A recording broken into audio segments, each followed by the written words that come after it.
Next, we will view a video that was commissioned by the Federal Highway Administration and demonstrates the various types of stockpiles and proper recovery methods to minimize segregation.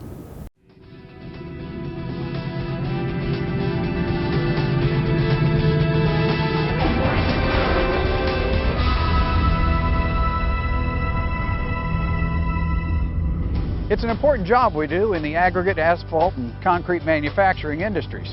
After all, we're more or less responsible for creating the roadways that literally keep this country moving. The process all begins right here, rather modestly, with aggregate. By mixing fine and coarse aggregate with Portland or asphalt cement, we're able to manufacture a quality product that's durable and serves us well. But in recent years, the process of stockpiling and loading aggregate has become more critical. Quality-conscious customers have begun to sample asphalt and concrete on a more frequent basis, with the goal of assuring the products they buy are a proper blend of aggregates. They know that for a product to hold up under today's increased traffic loads, it must be constructed correctly. If it's not, well, the product may fail. To an aggregate manufacturer, this often means a customer returns a shipment but refuses payment, or accepts a shipment but pays only a portion of the asking price. As you can imagine, a company that must make these concessions might not be in business for long. So the question is, how do we avoid supplying substandard aggregate? Well, to answer that question, we have to take a look at where the problem frequently begins. And that takes us right back to our aggregate stockpile. This stockpile model clearly shows how material will segregate. As an aggregate stockpile is built, large particles tend to separate from smaller particles. It's simply a matter of gravity. We've come to know this process as segregation. And no matter how a stockpile is constructed, the possibility of segregation must be considered.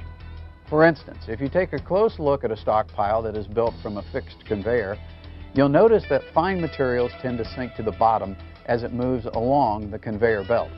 As a result, the fine material drops directly down the conveyor to the inside of a stockpile. Larger material, on the other hand, is projected away from the conveyor to the outside of a stockpile. The result? Segregation. A stockpile that is created from a radial stacker has similar segregation. Even though the conveyor moves, creating a more tent-shaped stockpile, fines tend to fall to the inside, while larger particles fall to the outside and away from the stacker. A stockpile built from end dumping often exhibits even more dramatic results. During transportation, fines again tend to settle to the bottom of the truck bed. So when the truck dumps its load, the fines fall directly down the dump wall to the inside of the stockpile. Coarse material, once again, gravitates to the outside. Truck-built stockpiles made by dumping truckloads of aggregate adjacent to each other also are segregated. The problem of segregation really comes to light as a front-end operator begins to load a truck or bin. Now, imagine what happens if an operator takes his load from only one point within a pile. For a product like asphalt or concrete, whose formula relies on a cross-section of aggregate to assure strength and durability, well, we've just greatly compromised that formula. So that's the bad news. No matter how a stockpile is created, it has a tendency to segregate. And as a result, an operator can easily load a poor mixture of aggregate. But there is some good news. Segregation can be overcome with a relatively easy loading procedure. Knowing that fine material just naturally separates from coarse material in a stockpile, a loader simply needs to make sure that he loads from all portions of the pile, and as a result, blends an even mixture of fine and coarse material. This procedure can best be accomplished by repeatedly taking bucket loads from across the entire face of a pile.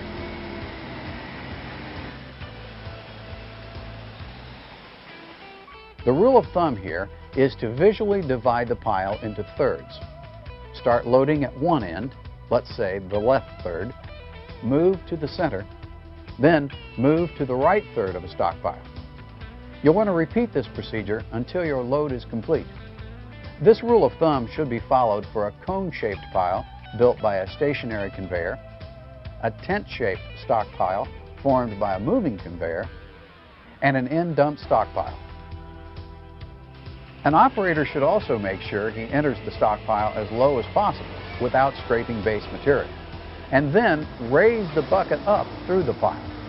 This simple movement is especially important in a multi-layered truck-built stockpile because it helps to assure an operator is getting as thorough a blend as possible. Now, there are a couple of other procedures you'll want to keep in mind to help minimize segregation.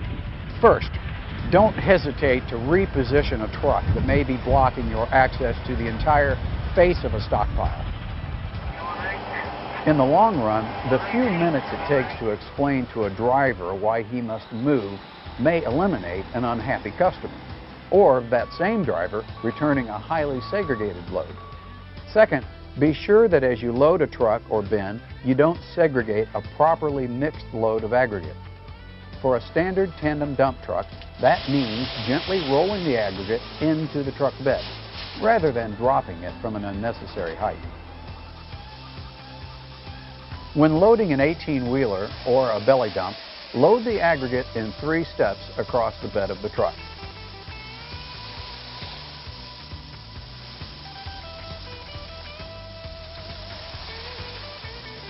The first bucket in the front, the second in the back, and then in the middle.